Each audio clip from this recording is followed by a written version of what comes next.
Bonjour à tous, bienvenue dans une nouvelle vidéo pour la comparaison entre une TIOC S5 et une TIOC Pro. Tout d'abord, dans un premier temps, je vais vous montrer les deux caméras utilisées dans ce test, je vous les rappellerai bien évidemment à la fin.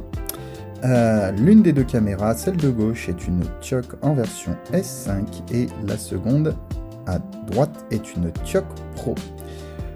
On peut voir dans un premier temps la différence entre les deux, où la TIOC Pro a un gain au niveau de la lumière bien plus important.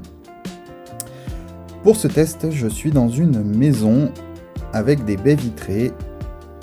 Je vais éteindre la lumière qui passe à travers les baies vitrées et laisser une très faible lumière à l'opposé de la maison. On peut constater qu'instantanément, la TIOC S5 va elle passer en infrarouge par manque de luminosité. La TIOC Pro, quant à elle, n'a pas bougé. Pour ce test, nous étions le 26 mars à 21 h.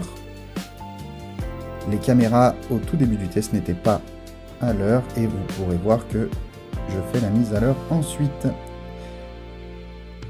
Alors, pour obtenir ce résultat, beaucoup d'entre vous vont se demander s'il y a des réglages particuliers. Eh bien non.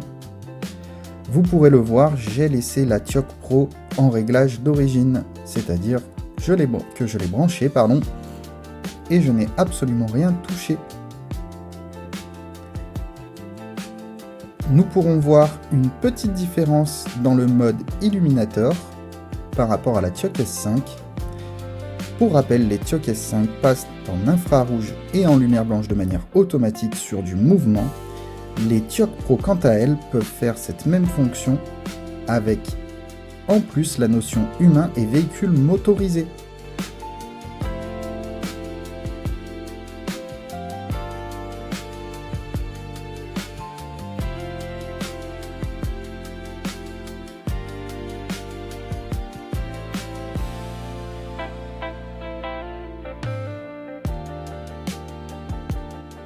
À titre de comparaison, je vais maintenant vous montrer les réglages de la TIOC S5 qui sont identiques à celles de la TIOC Pro. Je vais passer les réglages sur les mêmes modes. L'AISSA qui permet à la caméra de s'adapter à la scène de manière automatique sur On. Pour les réglages d'image, identiques, je les ai laissés de base.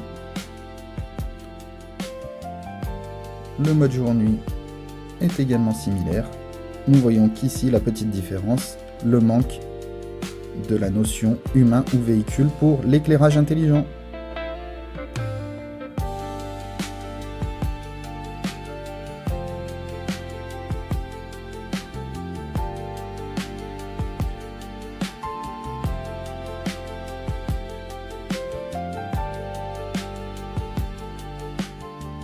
Je vais régler l'encodage de la TIOC S5 identique à celui de la TIOC Pro, c'est-à-dire en ABR, avec une bande passante de 8 mégas.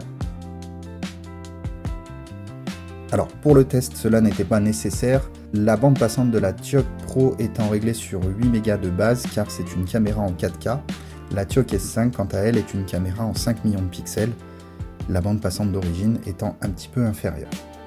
Mais pour le test, afin de comparer deux choses identiques, j'ai réglé les paramètres sur les mêmes données.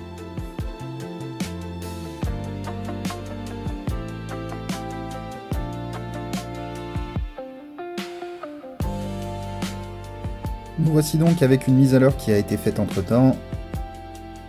Sur deux caméras, nous sommes le 26 mars à 21 h 25 exactement.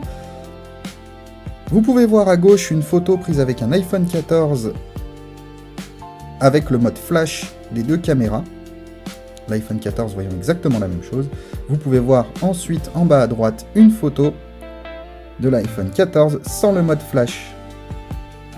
Je vous laisse constater la différence avec une TIOC Pro qui a un gain de lumière bien plus important grâce à la technologie AI ISP de chez Dahua.